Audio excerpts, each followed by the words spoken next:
ahead and kick us off. Welcome to this presentation of our LEAD series. Today we are going to be talking about listening to understand and solution creation, tips for active listening and problem solving. As a reminder, you are currently on, you can see that you can post in the chat and you are in the Zoom mode. So I will put into the chat in just a moment the call-in information. Should you have any audio issues, you can always call in to this Zoom meeting. Additionally, we do have closed captioning available on this meeting. So you should be able to see that on your screen. As a reminder, this webinar will be recorded and the presentation recording and any other materials will be available on our ICSPS website following today. I'm also going to put a link in the chat box to these slides so that you can follow along or look back at them later. You'll receive a follow-up email after this presentation with a survey about the webinar, and those surveys just really help us with preparing future content. So we'd really appreciate if you completed that survey, and I'll also put it in the chat at the end of this presentation. So with that, I'd love to turn it over to our presenter today, Kirsten Bayer, to teach us about listening. Good morning, everyone, and thank you for joining us this morning. Like my colleague Molly said, my name is Kirsten Bayer with the Illinois Center for Specialized Professional Support, and I'm an online marketing coordinator with the center. I have a bachelor's and a master's degree in public relations / communications from Illinois State University. And I also not only work for the center, but adjunct teach at Virtual Community College for communications courses. And one of the biggest parts of communication is obviously listening. So that is what we're going to be talking about today, learning about the different kinds of listening, how to be a more effective listener, etc. So you can go to the next slide, Molly.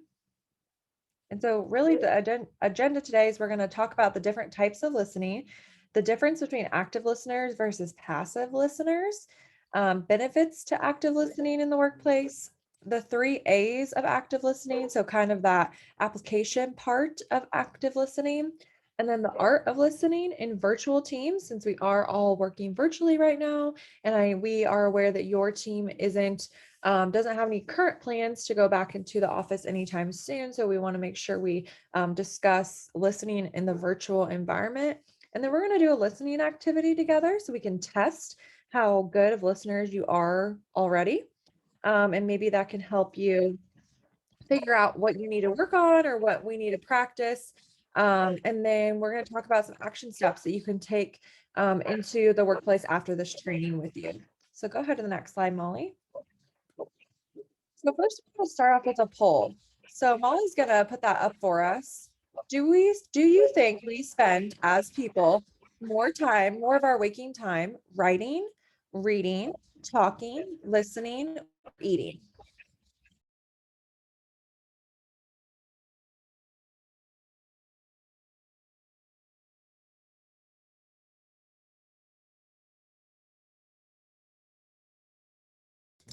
Give everyone a couple seconds. Couple more seconds. You got people still voting.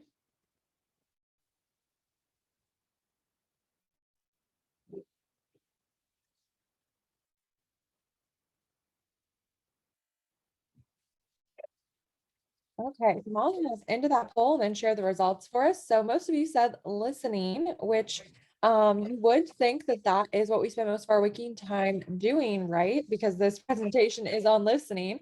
And a couple of people said, talking. If you're a big talker, you probably thought that. I know I'm a big talker, so I would probably say that as well. And then we had some other people answer the other ones as well. I'm going to stop sharing that, Molly. And then if you could go to the next slide. So the answer is kind of a trick question. So we actually spend most of our waking time communicating. So if you put writing, reading, or talking, technically those are all ways that we communicate in our everyday. And so we spend most of our waking time communicating. But out of those things that we do that are communication, writing, reading, talking, and listening, we spend the most time listening out of those things. So technically listening is the correct answer because we spend most of our waking time communicating, specifically listening. And so we acquire knowledge, we develop language, we learn passions, we enhance our relationships, and overall just generally communicate respect through listening. And people on average spend 70 to 80% of their day engaging in some form of communication. And 55% of that 70 to 80% of that time of your day is devoted to listening to music, listening to the sounds around you, listening to other people, listening to coworkers, family members, and other relationships that you're enhancing. So that's what we're going to dive into more about today. You can go to the next slide, please, Molly. And this next question is in the chat or on a scratch pad if you don't feel comfortable answering in the chat. I want to know why you think, in your opinion, why you think knowing how to listen effectively is important in the workplace. Because I think sometimes we neglect to talk about these basic things that some of us take for granted because we think we know how to listen. If someone says, "Are you listening?" You're like, "Yeah." But if you've ever had anyone tell you, you're hearing me, but you're not really listening. Yep, Trevor just put that in the chat. Just about to say that, Trevor. And so really, it is a skill. It is a transferable skill. Active listening is a transferable skill that you can use in your everyday life and professionally and personally. Um, and so let's kind of dive into some of your answers. So Trevor said, I would say that people hear rather than listen. And so obviously that's very important in the workplace because if your colleagues and your supervisors are not listening to you and they're just hearing you, I think the actions speak louder than words. And that's obviously with that follow up, you can see whether they were actually listening to you or just hearing you talk. Lori says listening requires active participation. Absolutely. We're going to talk about how to be an active listener, active participant, Lori. Chelsea says that it's important to effectively listen in the workplace to understand. Absolutely. It's a time saver, makes people feel heard and appreciated. Absolutely. That's that enhancing relationships part, Amy.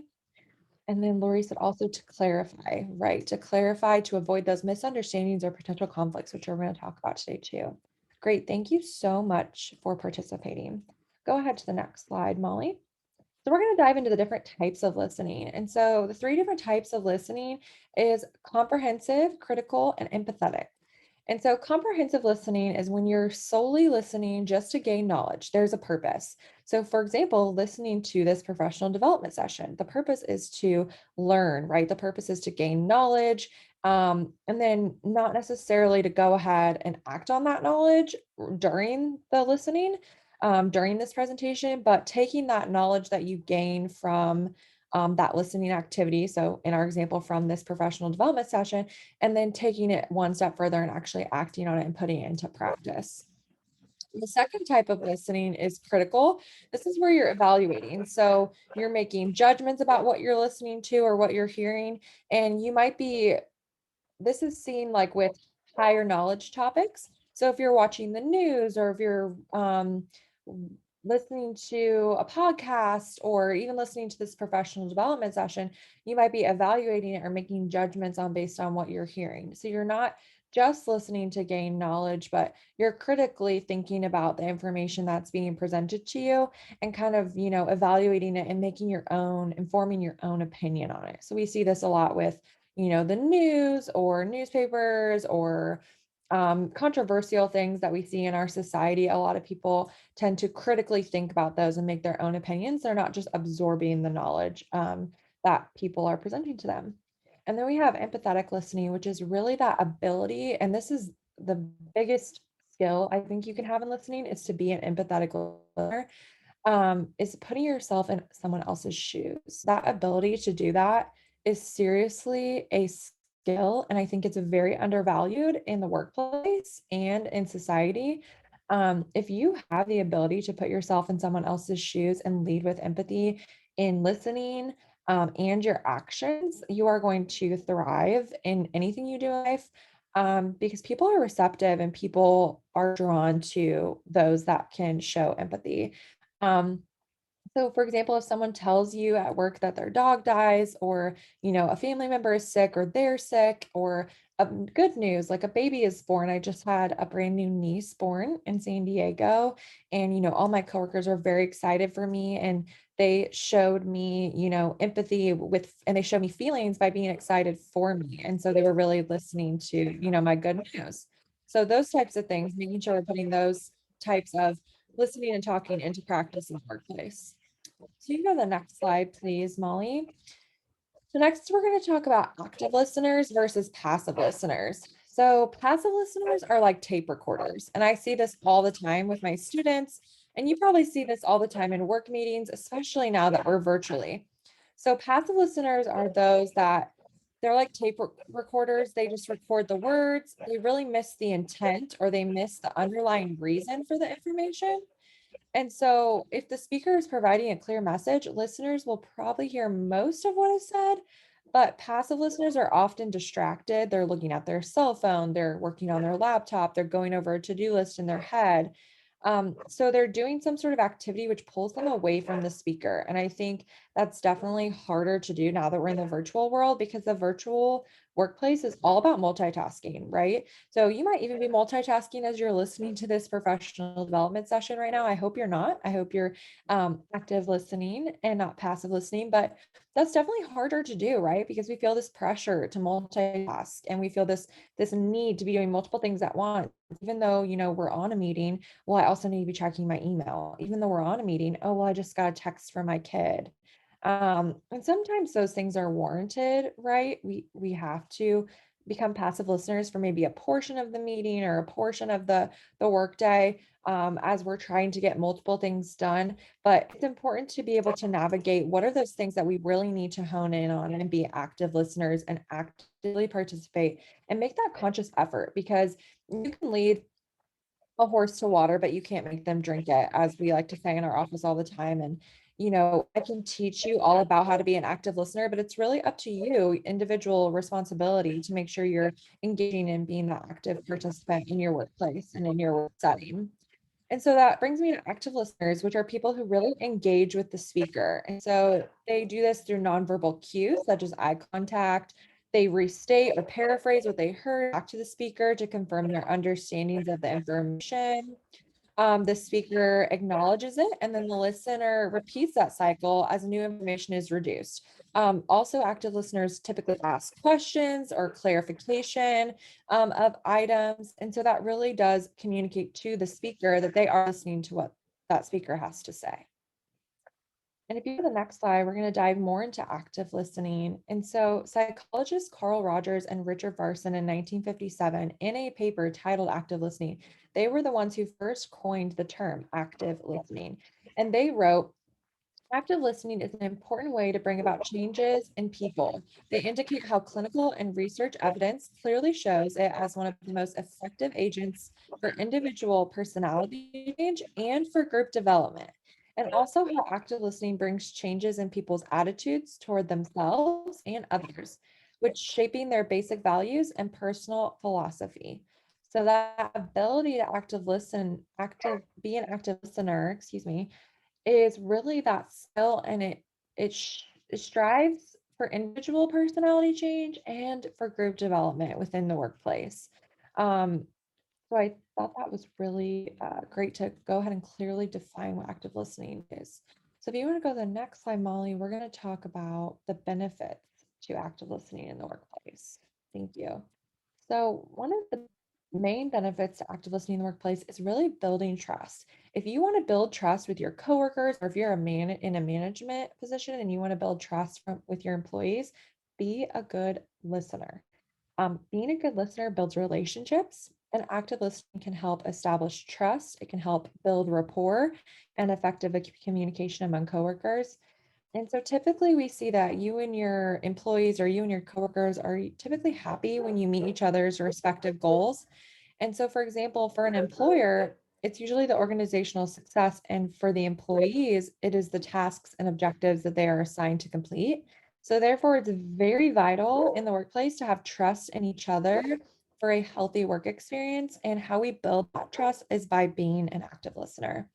And so we are aware in the workplace and in the professional world, and we need to be aware of the fact that to build that trust, we have to build our listening skills by doing things like lending an ear to our coworkers, being honest and supportive, being non-judgmental. That's where that empathy and that empathetic listening skill comes into place.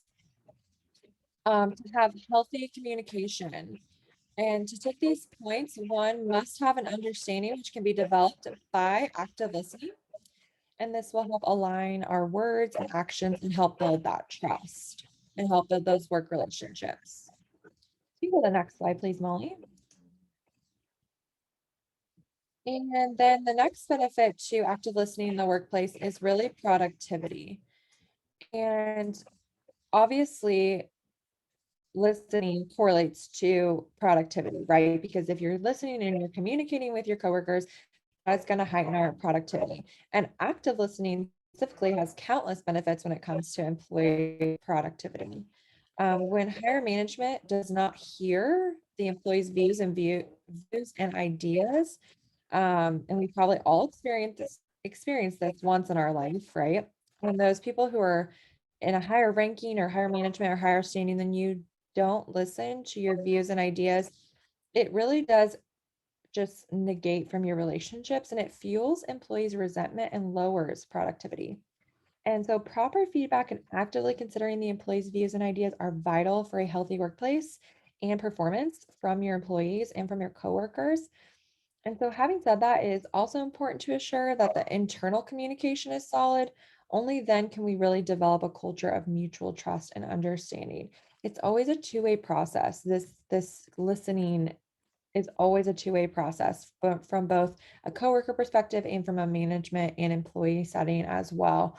And so if you are able to critically, comprehensively, and empathetically listen to your coworkers and higher management and not just hear them, right? Like Trevor said, but actively listen, it's going to have countless benefits to not only your building trust and building your relationships, but also productivity as well.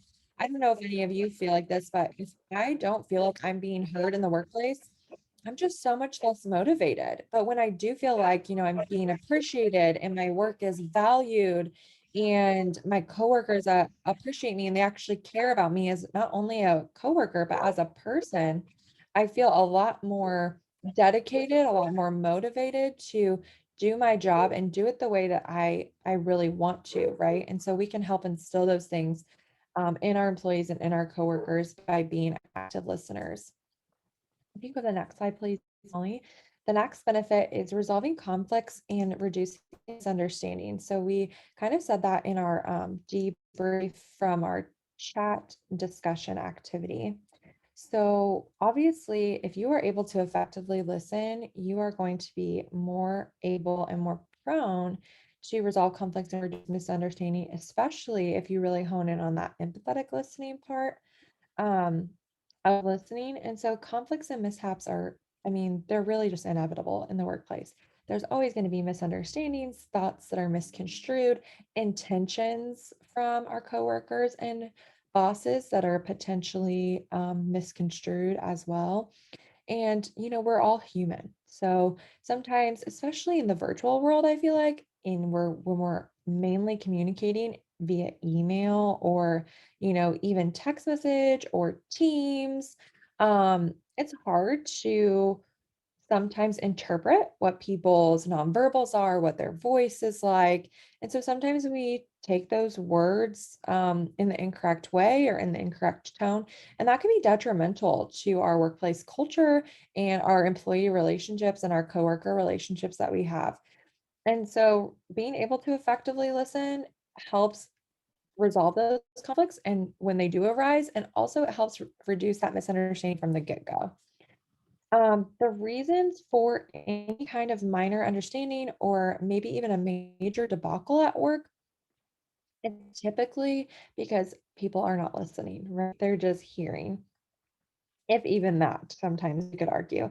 Misunderstandings, different viewpoints, or lack of recognition often create conflicts in the workplace, and there's nothing good communication cannot resolve. there's nothing good communication and good listening cannot resolve. And when I say good communication, I mean active listening. Often we fail to understand or respect other views because we never see things from their perspective. So there's that empathetic listening portion coming into play. And our sense of self-righteousness also interferes here.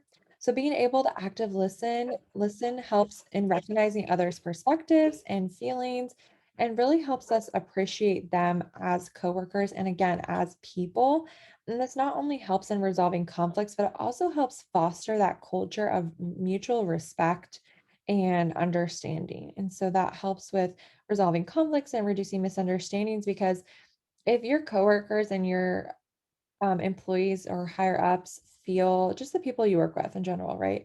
Feel that you listen to them and you actively listen to them on a regular basis, they're way less likely to take an email that potentially could be misconstrued as negative. They're way less likely to take it that way because they know you, right? They know the kind of person you are, they know the kind of worker you are, they know the kind of coworker and employee and listener and communicator you are.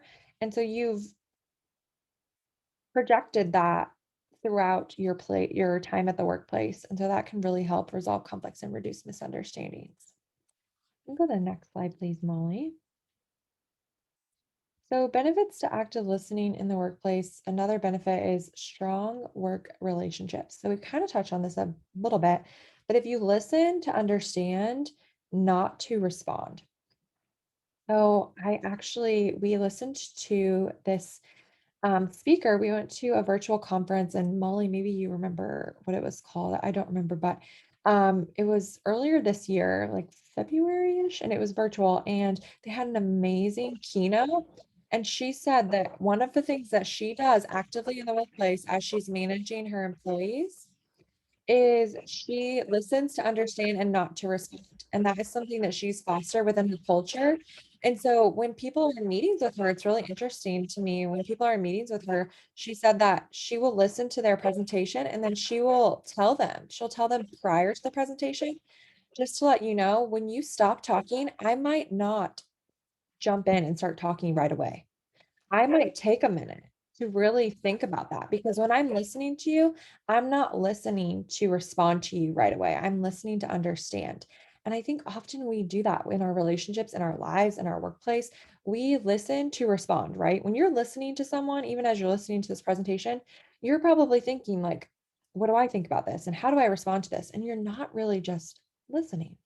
Live in such a fast-paced environment that we typically take for granted our cognitive ability to just listen, to take in that information and listen to understand and not listen to respond. And so I just thought that was so interesting.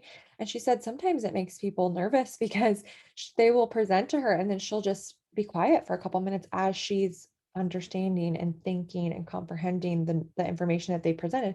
And then she will respond to them. And so sometimes she said, especially as we're moving to this virtual world, it can be kind of awkward, right, on work meetings because she's not responding to them right away, but she does go ahead and let them know right off the bat, before they even start the presentation, that that's something she's going to do because she wants to make that cognitive conscious effort to listen to understand. And I do think that, and she also diverged that she thinks that that has helped her workplace culture, especially being in a higher up and management position with her employees.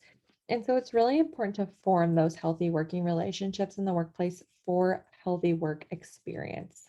A study conducted by Faye Dole in 2003 showed that there are two types of listening to understand and listening to respond. And people who listen to understand form better relationships and are more empathetic in their approach. The same holds for work relationships. The more members in a workplace follow this approach, the better work relationships you will form.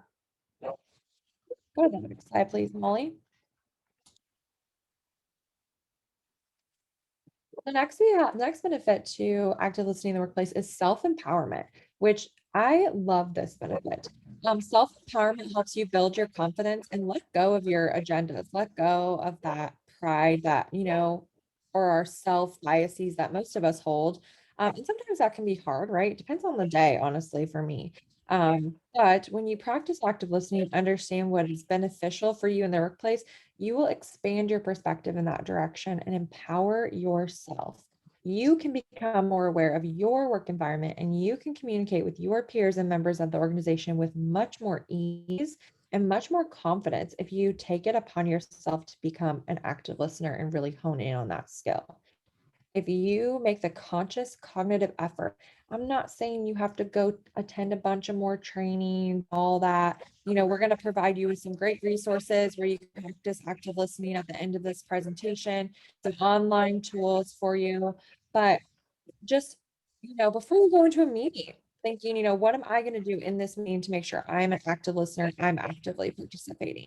Just doing something as simple as that and incorporating it into your everyday and practicing. It's just like any other skill that we have to do in our lives and in work, in our workplace, is we have to practice. And so doing that, practicing can actually help build self-empowerment and help build your confidence and let go of those, agendas or let go of those things that potentially could be holding you back. Um, and so I just love that benefit of active listening. So if you want to go to the next slide, Molly, we're going to practice active listening. So how do we practice active listening? We're talking about all these benefits. Okay, great, Kirsten, but how do I actually do that?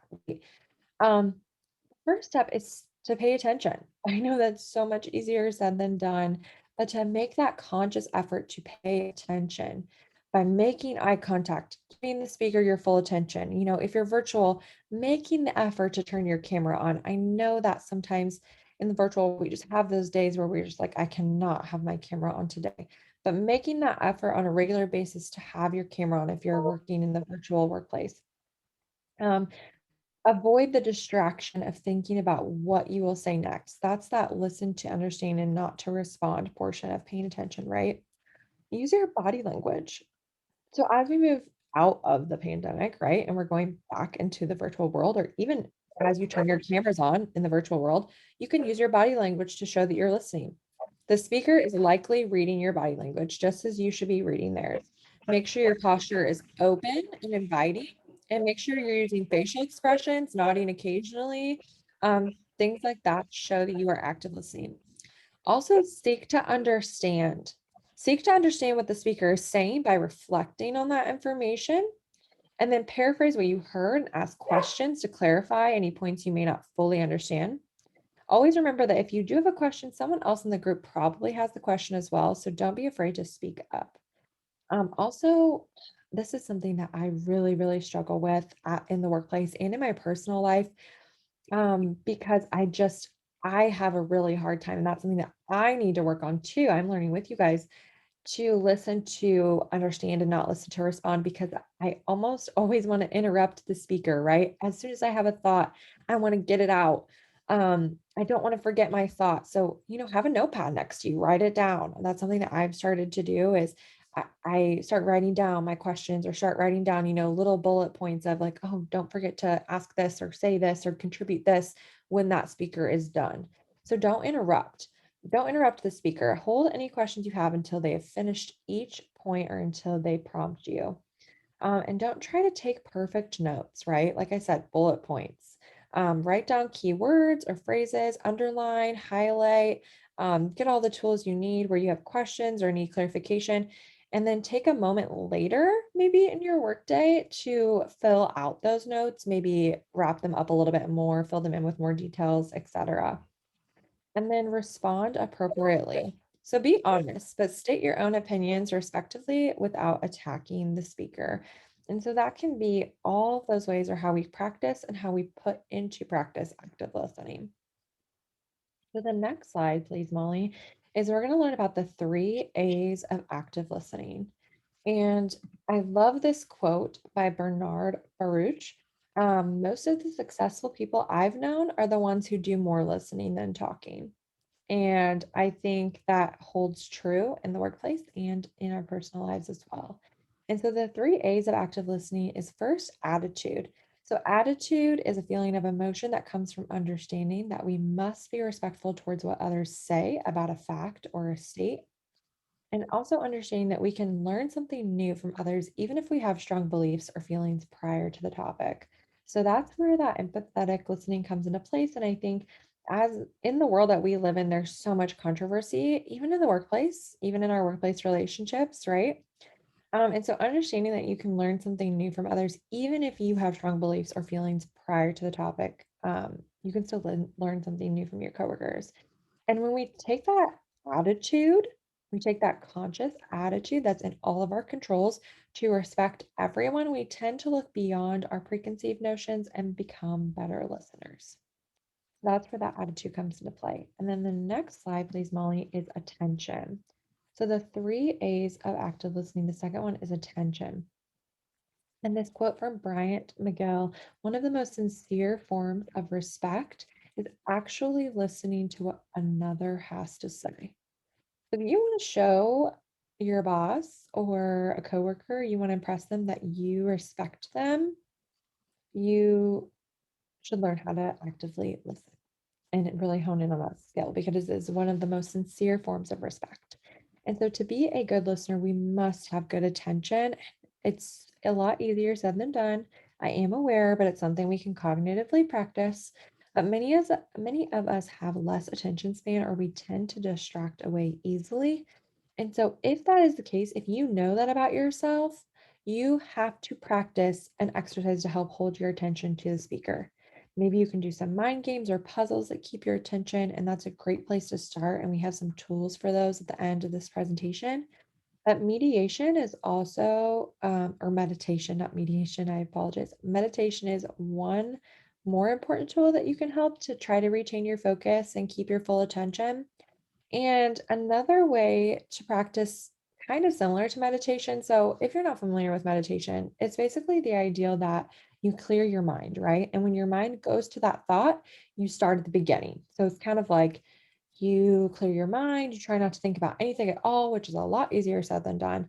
And then the second a thought comes into your mind, you have to start over. And so, you're practicing that cognitive ability to clear your mind. You can actually translate this to the workplace into a presentation, not by clearing your mind, but actively refocusing, taking the meeting that you're in, focusing on what's being said. And the second you cognitively realize that you have gotten off track or you're getting distracted, bring it back in, refocus. And that's all in our control. And so that's where that attention comes into place. And the next slide, please, Molly, is adjustment. So listening is being able to be changed by the other person. If you are not able or you're not receptive or open to being adjusted in the workplace or in your personal relationships, you will never experience change in your life. And that is um, a disservice to yourself and a disservice to yourself as a working professional. And so listening is being able to be changed by the other person.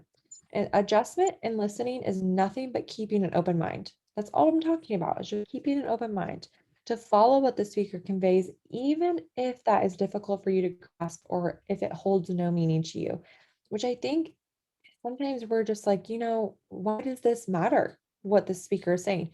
Why does it even matter to learn how to be a better listener, Kirsten? Well, I'm trying to prove it to you this whole presentation, but if are you open to do you have an open mind? Do you have that adjustment, that third A of active listening? If you do, then you can keep an open mind and be receptive to adjustment in what I'm saying, even if it potentially holds no meaning to you, because you are practicing active listening.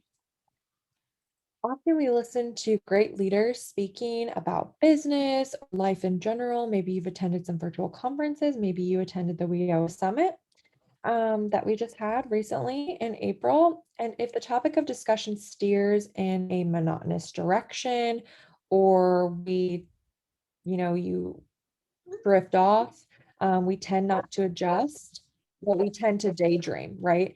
That's where that attention part of the A comes into play. When a topic of discussion steers in a monotonous direction, or when, a meeting steers in something that maybe is not directly applicable to you and your job, we tend to daydream, we tend to start to multitask, we tend to start to do, be on our phone or send an email or do something else because we're not showing value to that information that we're listening to. But if we are open to adjustment and keep an open mind and ready to invest our time, we can adapt and adjust to the situation. In the end, we will become a better listener, and you might even learn something that you didn't know is applicable to your job, or maybe it will spark a new idea. Um, and so just taking that time, right? Not feeling like the second the conversation goes off track of something that's applicable to you, that you have to start doing something else right away. Just taking that time to listen. And so the next slide, please, Molly, is the art of listening in virtual teams. I think we all need to practice this, myself included, but noisy listening does not work on video calls. So what do I mean by noisy listening?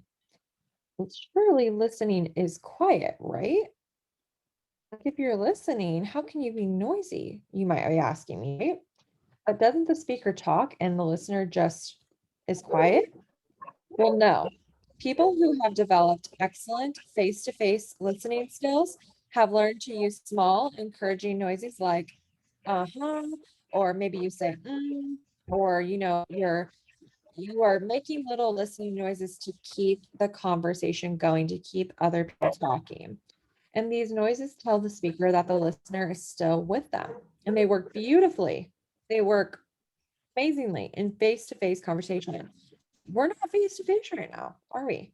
And they're a terrible tactic in a video conference because the software that we're using, the Zoom software that tracks the noises from all the participants and moves the camera and the audio to pick up the people that are on this call with us, if you start saying and like every time I make a good point during this presentation, it's seen as an interruption in the virtual world, whereas in the face-to-face world, it's seen as productive and active listening and feedback. So a great listener who regularly deploys the or regularly deploys the technique in a face-to-face situation usually finds that they are disrupting the flow of the video call and causing the speaker's words to be lost or causing an interruption. And so it ends up having the opposite effect to the one that they intended. And so, what should a good listener do instead on a virtual call? Well, I'm happy to provide you that there is another great technique that does still work, and that's simply just smiling and very gently nodding when you're on camera. It does provide that same sort of feedback to the speaker that you are still with them, as same as when you would say or in a face-to-face meeting, which typically, if you think about it, when you're typically saying or you are moving your head and you are smiling or have some sort of facial expression on your face. And so doing those smiling and very gentle nodding and those nonverbals while still on video provides that same feedback. And if you're already someone who works hard at encouraging others, then you just need to remember to do this non-verbally when you're using video. You can even do this by still saying out loud the ums and the ahs, but just keeping yourself on mute. And then the next art of listening tip in virtual teams is agape is better than a blank face. So if you are not consciously aware of sending out positive vibes when you're listening to others, then the chances are that on a video conference or in face-to-face interactions, you may be at risk of showing what we call a blank face. And so if you've ever been in a face-to-face meeting and noticed that a speaker will often gravitate to keep talking to one particular person, and sometimes that's because that speaker is talking to the boss or maybe a potential client. However, there is no power where there is no power element. The speaker is probably focusing on someone who is radiating encouragement, nodding slightly, smiling, looking attentive. The speaker seeks validation by talking to people and not to the people who are radiating neutrality or have an absence of interest, or someone who is clearly distracted. And so on a video conference, the issue of blank face can be even more pronounced from the speaker's perspective, because there's no chance to feel how interested the team is or how interested the audience is, especially if the cameras are off. So, as a listener who is interested in promoting excellent team dynamics, which I know you all are, it is your job to radiate positive sentiment while listening.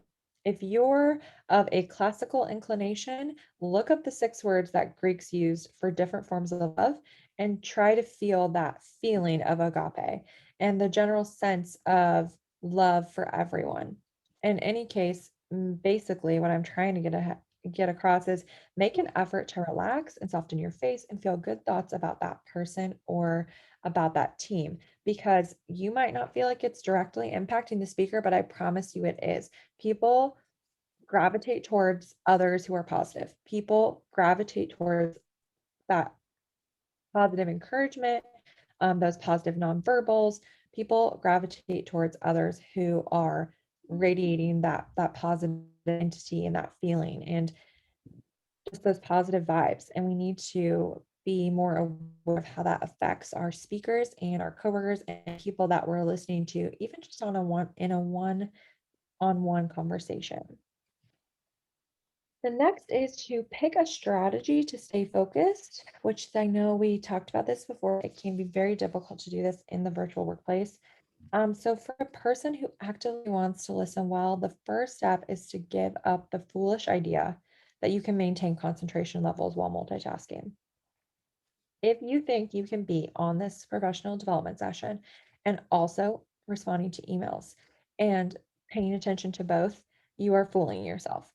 It is a foolish idea that we can maintain concentration levels while multitasking. We 100% will be concentrating on one task over the other. And maybe that will go in and out as you're responding to email, as you're coming back to this presentation. Oh, got another email, got to go back to that, but we're losing focus. And even putting the phone aside, even turning your second monitor off, will not necessarily stop your mind from losing focus or drifting off and missing much of what is being said, especially in the virtual world when you don't have that face-to-face pressure to keep attentive. And so, in her paper, How to Monitor Listening More Efficiently, Metacognitive Strategies in Listening, Margaret Imhoff points to 3 strategies that people can use to improve the quality of listening virtually. So, first thing you can do is to interest monitoring. The listener monitors their level of focus and interest in the topic and then makes an effort to re-engage when they feel themselves drifting.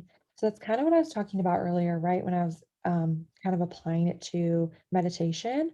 So it's making that conscious effort to focus and have interest in the topic that you're listening to. And then as soon as you feel yourself drifting off, you re-engage. So that's a practice, right? That's a cognitive practice. And then her second step from Margaret Imhoff is asking pre-questions. So the listener asks themselves questions before the conversation. Maybe you write them down on a scratch pad, start showing up to meetings 5 minutes early and think about, okay, what do I really want to get from this meeting? What do I really want to take away? What do I need to make sure I'm paying attention to? I know that Molly's going to be talking about this topic today on this meeting. I want to make sure I really am not multitasking and 100% listening to everything Molly is saying during this meeting. Um, so asking those pre-questions or having those preconceived thoughts that you need to pay attention to prior to the meeting. You're planning to listen. I know that seems maybe unnecessary or silly to some of you, but planning to listen will make you a more effective listener. And so before the conversation, to identify those things that you might want to know from the conversation, or maybe, that can also happen during the conversation to reconnect. So maybe you don't know why someone put this meeting on your calendar, or you just know the broad overview of what you're going to be talking about, but you don't know specifics. But as the conversation is flowing or as the meeting is flowing, those questions start to come in. And so these questions create a goal or a set of goals for the discussion. And you can obviously ask those during the presentation or when it's prompted for you to ask those questions. And that's why it's I always have a notepad right next to me anytime I'm on a meeting so I can write down anything that I need to write down. And then elaborative techniques is also something that Margaret um, converses to us. These require the listener to work with the material they hear cognitively, and this might involve critiquing or analyzing the information or encapsulating or synthesizing that information. And so the active listening strategy of summarizing what the person has said and feeding it back to them in fewer words is actually an example of an elaborative technique. And so you can still use this in a virtual team, but on a multi-person call, you're probably better doing it in your head, just not to interrupt multiple people from talking. But the pre-questions can be a relatively easy strategy to adopt by taking some time before the call, like we just talked about, to think about the range of things you want to find out. And then if you find yourself losing focus, you can bring yourself back with that interest monitoring. And you can bring yourself back with questions like, what is it that we know here? What is it that we don't know here? What else do we need to know? And what would have changed here? And of course, if you're listening well, then asking one or two pertinent questions on a call is also a great way of showing others that you've heard. Next slide, please, Molly. So we are going to do a listening activity. Hopefully you can all hear me well. So what I want you to do is we're going to listen to a story about the woman in the accident. And I will read this story. It's very short, and I would like you to listen as closely as you possibly can. Please don't write anything down. And then I will read a list of questions, and I would like you to respond. You can feel free to unmute yourselves. Molly, make sure they have that capability. And then you can also feel free to answer in the chat. But really, we're just testing your listening skills. And I want you to keep track on a piece of paper or, maybe just open a quick Word document on your desktop. But I want you to keep track of how many answers you got right from the questions. So first, you're going to listen to the story, and then I'll ask you questions. I want you to go ahead and answer those. And as you answer each one, I'll tell you, right or wrong. And I want you to keep track and kind of grade yourself. And then at the end, if you get 15 or more right, you are considered an excellent listener. If you get 13 to 14 of the questions right, you are considered a good listener. 10 to 12 of the questions right, you're considered a fair listener. Oh, Molly, go back. We're still in the listening activity. And then 10 or less, you are considered a poor listener. So we're going to do this listening activity. And so I will start reading the story right now. So a 72-year-old woman was standing at the corner of 17th and Grand on Tuesday, August 15th, 1978. As the woman began to cross 17th, a man driving a dark blue convertible applied his brakes and slid several yards. When the police arrived at the scene of the accident, the driver was standing next to a yellow car that had stopped at the scene. The driver of the blue car was questioned for 15 minutes and taken to the police station. The car sustained $2,000 in damage, and other damages to the driver included a fractured right leg, broken storefront window, and many cuts and bruises.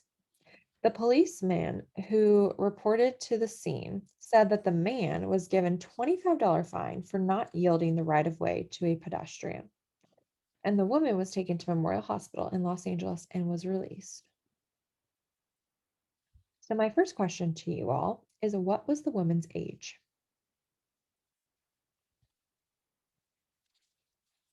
Everyone is responding in the chat. 72. Carmen said effective listening, 72. Job. Yes, her age was 72. My next question to you all is, where did the woman live?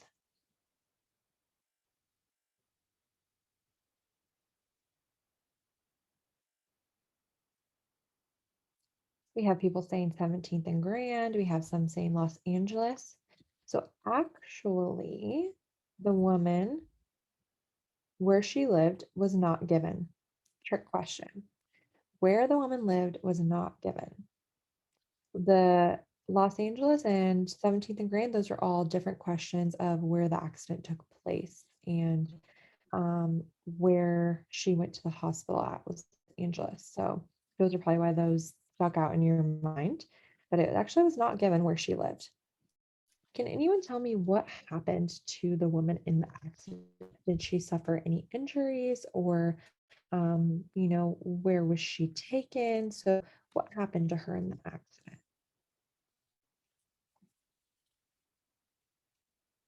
And you can feel free to unmute yourselves too if that's easier than text responding to chat.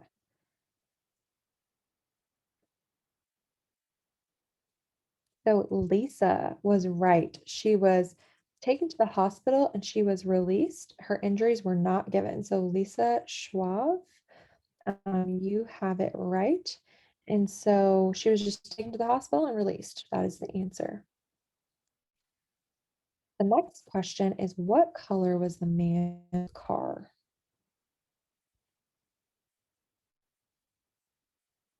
Lots of answers of blue. The correct answer is dark blue. We have those coming in now, but we'll give it to you. Definitely give yourself a point if you wrote blue or if you thought blue. Okay. The next question is, how many police officers investigated the accident?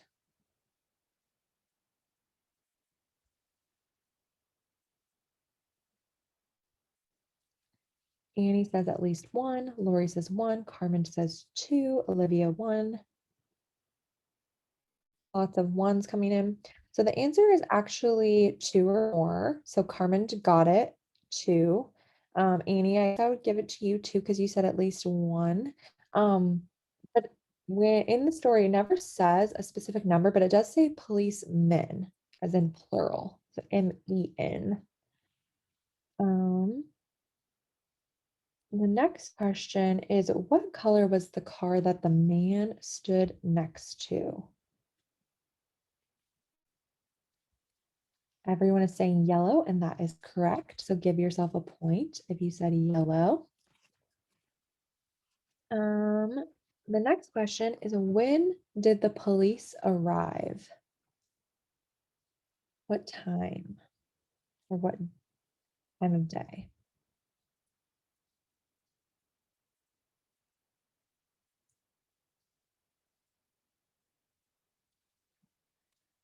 A lot of people are saying don't remember. Some Lisa said 12:15.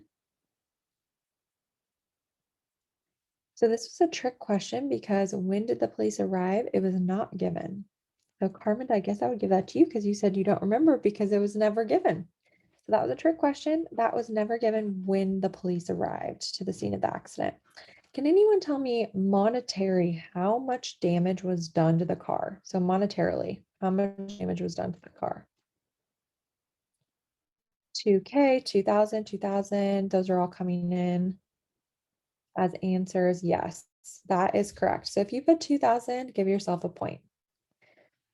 Where did the accident occur? Where did the accident occur? Specifically for a street. We have 17th and Grand, 17th and Grand on the corner, 15th and Grand, 17th, 17th and Grand, lots of 17th and Grand. That is correct. So 17th and Grand is the answer to that question. The next question is, was anyone cited for the traffic violation? Like, did anyone receive a ticket and who received that ticket and then how much was that ticket? So we have yes, the driver received the ticket. It was $25. Yes, the driver failed to yield $25. The man, $25. Yep. So that is all correct. So give yourself a point if you answered it was the driver or the man. He was the driver and he was cited and he received a $25 fine for not yielding the right of way to a pedestrian. The next question is, when did the accident occur? So specifically looking for a day and a date. When did the accident occur?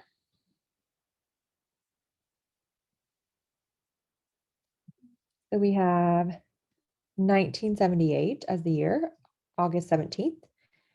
Someone put August 15th, 1978. August 1978. Circa 1978. Yes, those are all correct technically. Specifically, the answer is Tuesday, August 15th, 1978. But if you got at least the year right or the day right or the month, go ahead and give yourself a point. Was the man who failed to yield to the woman, was he driving a Ford or a Buick?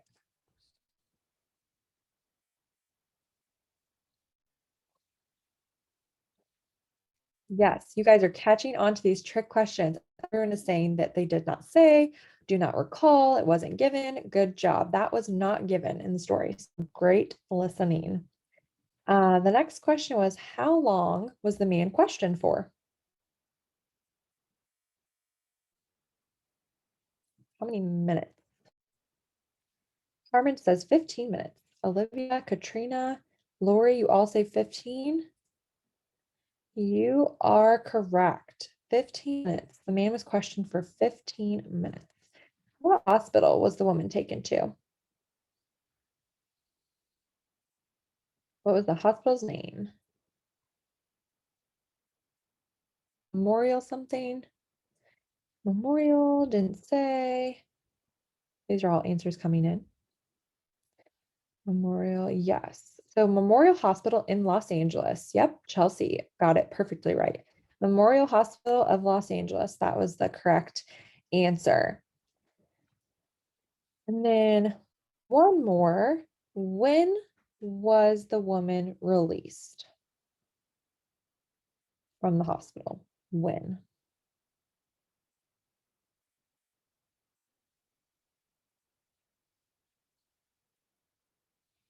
Okay, a lot of you are saying the same day, which is correct. Or shortly after arriving, that would work too. Yes, same day.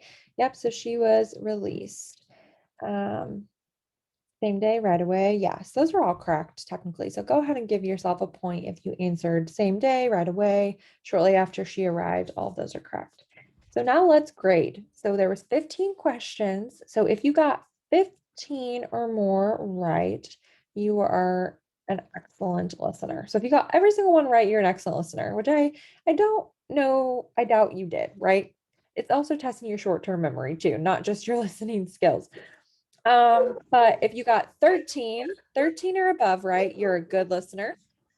If you got 10 or above, right, you are a fair listener.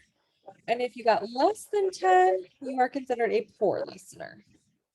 So some of you might be like, wow, I'm kind of a poor listener, but you know what? That's okay, because after this session, hopefully you will be given the skills and be able to become an even better listener. And maybe, you're a good listener, you just a short-term memory thing. All right, so thank you for participating. I appreciate that. Next slide, please, Molly. I think we're done. So we're just going to talk about some action steps. So I want to just leave you with some questions. What will you do after this presentation to improve your active listening skills? Okay, everything that we've pretty much talked about today is your individual responsibility to put into practice.